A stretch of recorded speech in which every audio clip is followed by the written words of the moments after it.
Cae la tarde y en un rincón de la ciudad, en un pequeño jardín, alguien cuenta una historia, reflexiona en voz baja o conversa, paseándose bajo los árboles. Es hora de volver a casa, bajar la velocidad y darle tiempo al tiempo. Christian Warnken nos abre la verja de su jardín para que respiremos aire puro y oxigenemos el espíritu. En Pauta, aquí comienza Desde el Jardín, una presentación de Fundación Irarrázaval, desde 1920, al servicio de la educación, humanismo y técnica, y Grupo Vida, promoviendo la sostenibilidad en la empresa y los barrios. Lo esencial de toda exploración será volver al propio jardín y ver las cosas por primera vez, decía el poeta T.S. Eliot. Muy buenas tardes, queridas y queridos radiovidentes que al escucharme me ven, por eso los llamo radiovidentes, los que nos escuchan y nos ven en el norte, en Antofagasta, en el sur, en Temuco, en Valparaíso, Viña del Mar, en Santiago, también los que nos siguen por pauta.cl y por Spotify. Estoy abriendo puntualmente la verja de madera de mi jardín para pasear con un invitado, para conversar, para divagar. Hemos tenido que hacer más programas sobre la actualidad de los que hago habitualmente esta semana, porque la actualidad en Chile se ha vuelto, por no decirlo menos, explosiva o intensa.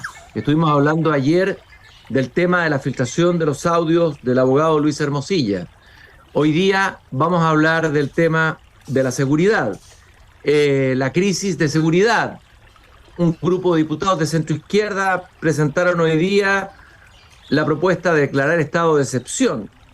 El gobernador Orrego, estoy hablando de autoridades, dice que también estaría por el estado de excepción. Dice, si esto no es excepcional, si esto no exige medidas excepcionales, no sé qué puede serlo. Se necesitan medidas urgentes, entre ellas asegurarle mejor armamento a carabineros, dice el gobernador. Ellos tienen revólveres de 6 tiros y enfrentan a delincuentes con pistolas cargadas con 40 tiros semiautomáticos. Hay una asimetría entre el poder de los nuevos delincuentes, por decirlo así, de las bandas y los carabineros. Uno escucha todo esto, lógicamente algunas de estas medidas comienzan a convertirse en populares y a tener eco y recepción en la ciudadanía ante la desesperación, el miedo en el que viven algunos, particularmente los sectores más populares de la ciudad. El gobernador, obviamente, que debe estar más alarmado, puesto que murió una persona que estaba haciendo la práctica, un estudiante de técnica de administración pública, que fue alcanzada por una bala en la calle, subiéndose a un taxi y falleció en el hospital horas después. Pero queremos hablar con alguien que tiene experiencia, que tiene conocimiento y que tiene una mirada ponderada. Es difícil tener una mirada ponderada en un escenario tan crítico como este, que ha tenido que enfrentar en su vida probablemente crisis muy potentes cuando fue ministro del Interior, cuando fue ministro de Defensa. Jorge Burgos, abogado, además ha trabajado en Fundación Paz Ciudadana, es decir, sabe, ha investigado, está entre los que conocen los datos del delito, de la delincuencia y de la violencia que vive hoy día el país. También es parte de la Corporación Ciudad del Niño, un hermoso proyecto que tiene que ver con los niños vulnerables de nuestro país. Muchas gracias, Jorge, por darte tiempo a conversar con nosotros. A pocas horas, entiendo, de reunirte a las 4 de la tarde en el Palacio de la Moneda con la ministra Carolina Tobá, donde van a asistir los exministros del Interior, tengo entendido. Muy bienvenido al jardín, Jorge. Llegaste en bicicleta, además, como sueles hacerlo. Entiendo que te he visto andar en bicicleta por varios lugares de la ciudad. Sí, somos ciclistas. Tratamos de... Es grato andar en bicicleta, ayuda a la salud también, así que cada vez que podemos andamos en bicicleta. Pero no eres de los ciclistas furiosos, ¿no? No eres de los ciclistas furiosos. No. He tratado en mi vida, Cristal, de no ser furioso en nada. Pero tengo cariño a la bicicleta y vengo insistiendo hace muchos años en que haya más ciclistas en nuestro país. En fin, yo creo que se ha avanzado, todavía hay un espacio importante, pero no furioso, ni mucho menos de aquellos que van a funar a personas porque no piensan como en bicicleta. Eso lo mismo en carne propia, así que no me lo recuerde. Da lo mismo Jorge, como vaya, pero eso no se puede hacer en una democracia, en ninguna parte del mundo. Mira, sí, efectivamente estamos invitados por la ministra a una reunión. Entiendo que están invitados todas no sé si todo, pero una parte importante de las personas que han tenido cargos en la seguridad. Obviamente este es un tema de todos y obviamente que yo, más allá de la posición que uno pueda tener respecto de varias cosas del gobierno, más bien crítica, acepté de inmediato porque hay que intentar colaborar a partir de la experiencia que uno tiene. Yo creo que este es un tema que nos pega a todos, es un tema de preocupación de todos y que debemos tratar de enfrentarlo entre todos y no como un punto focal de ser gobierno y oposición, porque por ahí nos va a ir mal. Jorge, ¿cuál es tu diagnóstico con tu experiencia habiendo sido ministro del Interior? ¿Cuál es el escenario hoy día? ¿Cuán alarmante es? ¿Cuáles son las cifras que te preocupan más? ¿Cuál es tu radiografía de lo que está pasando hoy día en el país en el término de violencia y de seguridad? Mira, Cristian, la sensación de inseguridad y la victimización, es decir, cuando una persona dice que fue víctima de un delito, ambas variables que se vienen midiendo por distintas instituciones hace mucho tiempo, pero particularmente la que yo más conozco, la de Fundación Paz Ciudadana, que mide anualmente, antes era semestralmente, ahora anualmente, esas variables desde el año 2003, es decir, hay una serie muy larga. Tú llegas a la conclusión que la inseguridad en Chile, salvo el periodo de la pandemia, donde hubo una baja bien importante, viene subiendo, tanto desde el punto de vista de la victimización, denuncias, y tanto desde el punto de vista de la sensación de inseguridad. Viene subiendo, en consecuencia tenemos un problema de hace mucho tiempo que no hemos logrado revertir. Dicho eso, creo que en el último tiempo, la última alza que registró esta encuesta es bien importante en ambos variables, victimización y denuncia. Es un salto cualitativo clarito de expresar. Y si yo tuviera que elegir, es difícil elegir un delito que a mí me preocupa particularmente su alza, es el delito probablemente el más grave de todo, que es el homicidio.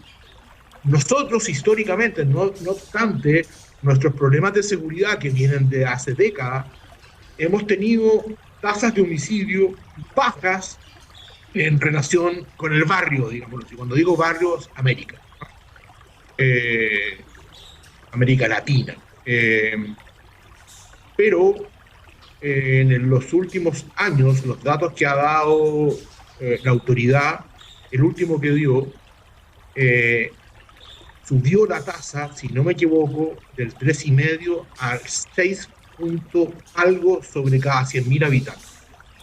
Esa alza es una alza tremenda, es del doble. Es cierto que todavía, para los efectos de análisis comparativa, es baja en proporción a lo que ocurre en varios países latinoamericanos, pero ya nos estamos acercando. Entonces, cuando se instala una cosa como esta, el homicidio, la bala fácil, la bala rápida, el ajuste de cuenta, las peleas entre bandas, tenemos un tipo de homicidas, muchas veces no identificados, distintos históricamente. Riña, con alcohol de por medio, había homicidio con violencia intrafamiliar, que es gravísimo, por cierto, pero el aumento yo lo radico más en un tipo de delincuente homicida de pistola fácil que arregla las cuentas de manera brutal, asesinando a las personas. Y muchas veces caen, es malo que caiga cualquier persona en eso, pero muchas veces caen, entre comillas, inocentes, con balas locas, por este tipo de cuestiones. Ese es el tema. Hay varios temas, pero ese es un tema preocupante. No podemos quedarnos mirando un aumento de esta naturaleza. No encuentro probablemente donde más hay que focalizar el trabajo organizativo del Estado destinado a bajar esta tasa, a mantenerla en un primer tiempo y después bajarla a lo más parecido a cero. Jorge, y a ver, para tener una idea, ¿cuáles son las tasas de países que siempre mirábamos antes como países extremadamente violentos? A ver, ¿cuán lejos estamos de las tasas de los países que nos preocupan más, digamos, como referentes negativos? A ver, ¿cuáles son las tasas de esos países? Para compararlas con esta tasa que tenemos del 6, y tanto que dijiste tú. Sí, no, la tasa todavía, si uno se compara con Colombia, la tasa en Colombia es todavía muy alta. Claro que sabemos lo que ha vivido Colombia, ha bajado mucho, pero sigue siendo una tasa alta que yo creo que, no tengo la cifra acá, pero debe ser bastante más del doble que la chilena por cada 100.000 habitantes. ¿Para qué decir respecto a las tasas en Centroamérica, que en todos los países son muy altas? La tasa peruana es más alta, más del doble.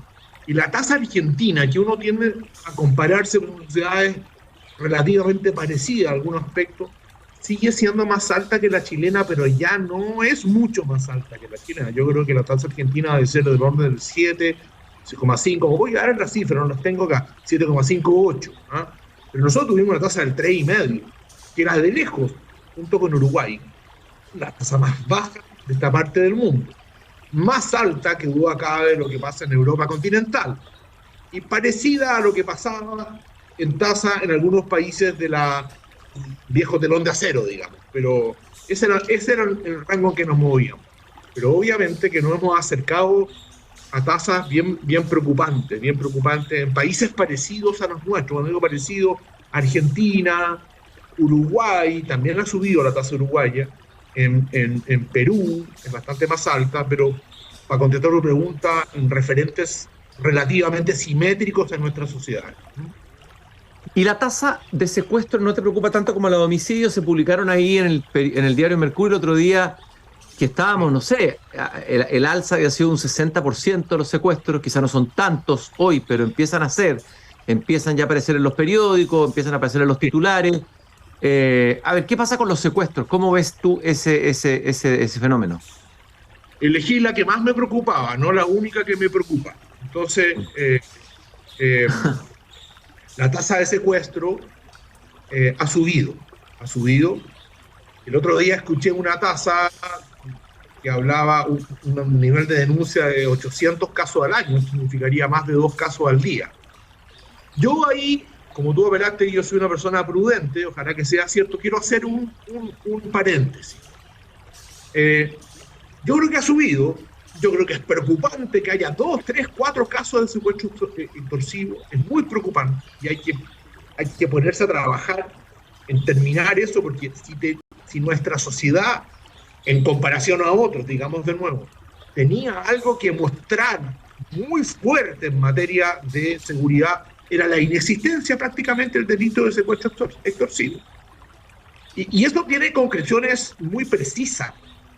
En los momentos en que a Chile llegaba más inversión, no es este el momento, cuando llegaba mucha inversión, a mí me consta que uno de los elementos para traer plata e instalar el headquarter de la inversión en Chile, en fin, era la ausencia del delito de secuestro en este país, en comparación con otras capitales sudamericanas tan importantes o más importantes que las nuestras, que tenían en ese momento altas tasas de secuestro. Estoy pensando en Sao Paulo, en Buenos Aires, por dar dos ejemplos.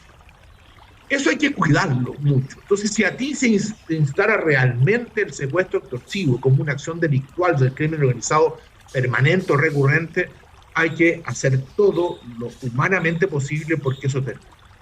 Dicho eso, yo creo, y me puedo equivocar, y algún auditor tuyo va a decir, no, este señor no es prudente, sino que es ingenuo, pero en fin, lo que yo quiero decirte es que yo no creo que en Chile haya 2,5 secuestros extorsivos al año. No creo. Sería noticia. 2,5 secuestros al día, 2,5 secuestros al día, idénticos, parecidos al del señor, el ciudadano de Rancagua, no hay. No hay. En consecuencia, detrás de la cifra de denuncias de secuestro, se meten denuncias a veces de delitos muy graves, como el robo con retención durante un rato de una persona, y con toda razón la persona denuncia el secuestro. O a veces también se meten problemas de carácter familiar. El papá que tenía derecho a la visita y que no devolvió a los niños en el plazo establecido en la norma de visita, bueno, con razón, la persona que tenían que entregarle los hijos puede hacer una denuncia, pero no es secuestro.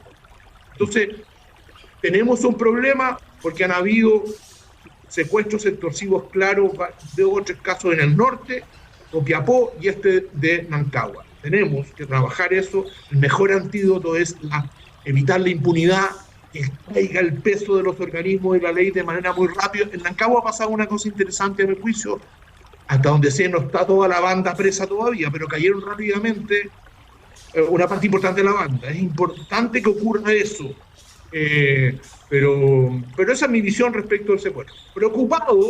Preocupado, alerta, atento, las autoridades tienen que trabajar más el tema, pero no concluiría yo que es un delito desmadrado. ¿Ah? ¿Consideras No que fue... hay que Sí, lavarse perdón. las manos y vivimos lo mismo. ¿Ah? ¿Consideras que fue un error, como dijeron muchos, de que la ministra del Interior haya revelado que se había pagado un secuestro en uno de los casos? La ministra del Interior reveló tres cosas en esa conferencia. La primera es que la persona secuestrada había sido liberada sana y salva. Está bien, no conozco ningún ministro del Interior del mundo o ministra del Interior del mundo que no sea quien quiera anunciar esa buena noticia. ¿Ah? Segundo, reveló que la familia había pedido entrar en negociaciones con los secuestradores. Y esa es una regla de oro. A mí me ha tocado negociar secuestros. No es para andar contando y loablemente, pero me tocó en mi vida de autoridad política. Lo primero que hay que respetar, y uno lo aprende ahí, es que si la familia quiere negociar el secuestro para respetar y resguardar la vida, el Estado no puede hacer otra cosa que aceptar lo que, acompañándolo, e incluso más, puede decir, ¿sabes? Yo no quiero que se meta nadie mientras yo consiga la liberación. Esto es, no te puedes meter. Esas dos cosas me parece que está bien. Lo que a mí me parece que estuvo de más, y debió haberlo evitado, era ella ahí revelar el pago en ese momento. Yo creo que es una cuestión que se habría sabido, pero más bien producto de la investigación. Yo no me habría apurado tanto en revelar ese hecho. Jorge, el subsecretario Monsalve llamó a una reunión, se le había pedido que se convocara al COSENA. Yo te voy a preguntar, ¿estás de acuerdo o no? Imagino que no debes estar de acuerdo en que se llame al COSENA, pero llamó a la Carabinero y a la PDI una reunión de día en la mañana para dar señal de que aquí hay control territorial y de que hay que asegurar el control territorial. ¿Uno podría hablar de un descontrol territorial? Porque al afirmar eso, uno empieza a dudar, chuta, ¿cuán descontrolado está o desprotegido está el territorio en este momento? ¿Cuál es tu evaluación en ese sentido? Sí, me evitan yo no soy muy partidario de citar a una institución que además todas las versiones constitucionales que han habido, la anterior y esta, desaparece. Es una cosa rara, producto del texto original del 80, de esta mixtura poder militar, poder político, y que la del 2005 no la pudimos sacar para hacer frente, no conseguimos los votos para sacar. La amortiguamos en sus atribuciones. Antes tenía una atribución espantosa. El COSENA se podía autoconvocar. Hasta el 2005 se podía Inquietante. Exacto. Y una vez tuvo a punto, ¿verdad? No le quedó otra al presidente de la República a la época que convocarlo para evitar la autoconvocación. ¿Ah? Pero bueno, es un brochazo histórico. Pero a tu pregunta de fondo, yo creo que hay partes de nuestros territorios urbanos, sobre todo, donde hay un descontrol. Uno escucha que hay lugares en donde la policía no entra. O sea, no solo Temuculcuy, que afortunadamente después de muchos años ha podido entrar ahora a intentar notificar a una persona. No le ha ido bien la notificación, pero por lo menos ha entrado, ¿no? Pero hay sectores urbanos en que la policía no entra. Y eso es gravísimo. O sea, lo peor que nos puede pasar, entre otras cosas, es que hayan guetos donde la policía no entre, en donde impere otra autoridad, que es normalmente la autoridad del crimen organizado, del microtraficante, de lo que sea. Impone un tipo de autoridad, incluso a veces una autoridad con cierta bonomía respecto de los vecinos, se va ganando, ¿no es cierto?, porque ayuda, porque a una vecina le faltaron unas platas para comprar un remedio, que puede pasar mucho en una sociedad como la nuestra, va al microtraficante y le entrega la plata. ¿Ah? Se va creando un clima de que, bueno, convivamos. Y eso es desastroso. Yo creo que no sé cuán en aumento ha ido, pero no puede ocurrir que la autoridad no puede ocurrir hechos de repente, desván de incivilidades, pero que haya lugares donde no se puede entrar, me parece gravísimo. Jorge, según el gobernador Orrego, hubo 16 asesinados en 2 semanas en Santiago.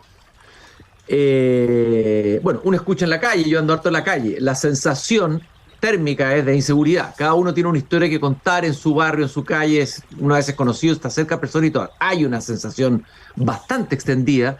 A veces uno puede decir, es probable que sea una sensación que no esté avalada por las cifras reales, etcétera, de los expertos, pero la sensación está instalada y empieza a instalarse también el miedo. Y por lo tanto, me imagino que hay que dar señales importantes, ¿ah?, desde la autoridad, porque si no, cuando se empieza a propagar el miedo, sabemos el caldo cultivo de lo que es el miedo, o sea, el miedo instalado en una población. El Salvador creo que es un ejemplo de eso clarísimo. Yo sé que es un peligro lejano, que no es inmediato, pero la pregunta es, ¿qué tiene que hacer un gobierno en esta situación, ¿no? Hoy, en que la subjetividad colectiva está tomada por el miedo, en la vida cotidiana la gente siente que no está segura, etcétera, etcétera, etcétera? Se propone decretar estado de excepción. Yo me imagino, ya te conozco, que tú vas a estar en contra, vas a estar del lado de los prudentes que van a decir que no, ¿no es cierto? ¿Qué hace entonces su gobierno? ¿Qué herramientas tiene para poder lograr resultados inmediatos? ¿O no hay resultados inmediatos? Y lamentablemente eso son cosas de largo plazo, pero ¿qué harías tú? Hablemos primero del estado de excepción y danos los argumentos de por qué estás en contra, digámoslo así derechamente. Ahí te voy a sorprender. Yo, teóricamente, me parece que en general hay que evitar involucrar a los militares en cuestiones de orden público. Parto del supuesto, ¿no? Creo que ellos están para otra cosa, y no es bueno que se involucren en cuestiones de orden público, porque después cuesta mucho que salgan. Tenemos un ejemplo bien cerca, la macrozona sur. Tenemos un estado de emergencia, llegó un gobierno que terminó con el estado de emergencia, se dio cuenta que no podía con el tema, lo renovó y llevamos más de un año con estado de emergencia renovado cada 15 días. Hay cifras que indican que ha sido una buena noticia, otras que no tanto, pero ahí están y están para largo. Pero lo que te voy a sorprender es que yo estoy dispuesto a debatir el tema. O sea, yo no creo que alguien pueda prudentemente, con certeza, decirle a alguien, no me hables de eso, eso es imposible, es inaceptable. Yo no puedo aceptar que se tenga que declarar algunas comunas de la región metropolitana, del Paraíso, Concepción, lo que sea, en estado de emergencia por el tema de orden público, con las restricciones de libertad que eso significa. No, yo creo que hay que debatir. Yo creo que hemos llegado en algunas cosas a un cierto estado de inseguridad, en donde parece todo indicar que con la normalidad que tenemos, fuerzas de orden y seguridad, no está siendo suficiente. No está siendo suficiente, ¿por qué? Porque falta gente, porque falta decisión. Me gustaría analizar eso. Además, cuidado con las declaraciones de estado de excepción, en este caso emergencia, que se crean en panacea, porque el número de nuestros militares es un número pequeño. Es limitado, ¿no? Pero muy limitado. Y nosotros, voy a decir una cosa como ministro de Defensa, hay una cosa que no podemos hacer. Nosotros no podemos proteger nuestra frontera norte, donde están los presos nuestros militares. Eso por ningún motivo. Y no por ningún motivo, porque tenemos un país al lado, que nos encantaría tener relaciones, pero ellos no quieren tener, que acaba de suscribir un acuerdo con Irán. Entonces, por favor.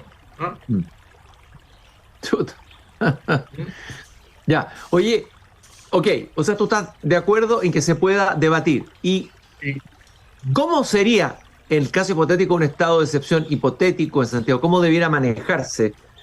¿Cuál sería el objetivo? ¿Cuánto debiera durar? ¿Cómo debiera? Si que fuera, si llegara a la conclusión de que eso. Sí, te escucho. No. Claro, ¿cómo sería si se llegara a la conclusión en ese debate, en esa conversación que tú estás dispuesta a tener, digamos, hipotéticamente, digamos, con otros que están en desacuerdo? Si llega a la conclusión, ok, dadas estas circunstancias habría que decretar estado de excepción. ¿Cómo se debiera manejar ese estado de excepción? Particularmente, pensémoslo, en la región metropolitana. Sí. Bueno, desde luego, yo creo que el debate de la procedencia y presidencia debe ser con datos muy rigurosos. Y creo que tiene que ser muy focalizado. ¿Dónde tenemos el problema mayor en la región metropolitana? Por ejemplo, un tema que estábamos hablando. No dan abasto los carabineros para ingresar a ese territorio. O dando abastos, no tienen el poder de fuego suficiente para el evento que haya un enfrentamiento. ¿Qué sector de una comuna? El estado de emergencia se puede se puede diversificar, no tiene por qué ser una región, puede ser una parte no sé si una parte de una comuna, ahí me entró la duda, pero puedes a lo menos a llegar a nivel comunal. Yo debe ser sobre datos rigurosos de cuál es el problema que tenemos, tiene que ser focalizado, porque no tenemos ninguna posibilidad de decir no en toda la región metropolitana, porque el problema es generalizado, pero no tenemos capacidad para eso, no tenemos gente para eso, ¿no? Entonces hay que analizarlo con mucho cuidado, pero con mucho rigor. Yo hace un año te he dicho, pero no, Cristian, si eso no sirve para nada, y la misma cosa que te dije al comienzo, que suele uno ingresar a la Fuerza Armada, lo que ha pasado en muchos países, después sacarlo es imposible, ¿no? Pero yo reconozco que por lo mismo que estamos hablando hay ciertos hechos. Si la tasa de homicidio, los datos de este semestre indican que ya no vamos a estar en el 6,5, sino vamos a estar probablemente a fin de año cerca del 10, tenemos un problema. Y si la tasa de homicidio indica, aquí voy a decir una cosa que escuché pero no me consta, que la participación de ciudadanos no nacidos en Chile, en general los delitos baja de un 3,5, entiendo, que está aún más baja del número de población que tenemos. Pero en el caso de homicidio, esa tasa de participación se dobla, incluso, le digo así, se puede hasta triplicar, tenemos otro problema. Es un problema que se lo está metiendo gente con nuestra larga frontera que viene no a buscar refugio político, no a buscar refugio económico, que es el grueso, ¿no es cierto?, sino que viene a buscar un lugar donde hacer operaciones delictuales. Entonces, todo eso hay que analizarlo de manera rigurosa para determinar medidas tan extraordinarias y tan complejas como la que tú me señalas.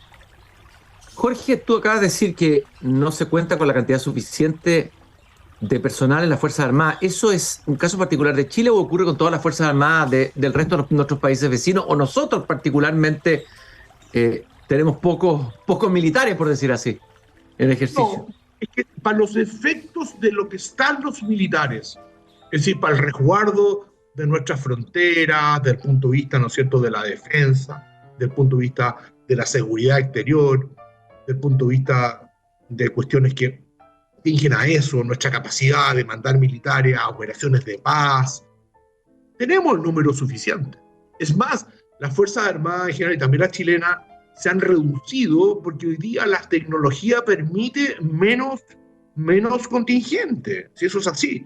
Mira, el servicio militar obligatorio, cuando yo fui subsecretario del Interior, que fue, es cierto, el subsecretario de guerra, es cierto que fue a fines del siglo pasado, por lo que estamos viejos, pero no hace tanto.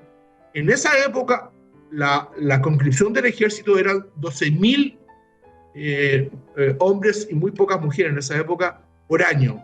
Hoy día entiendo que son menos de 6.000. ¿Ah? Entonces, nosotros tenemos menos contingente que antes, más que por razones presupuestarias, por razones de la estructuración de las Fuerzas Armadas, que son menos presenciales, son más tecnológicas.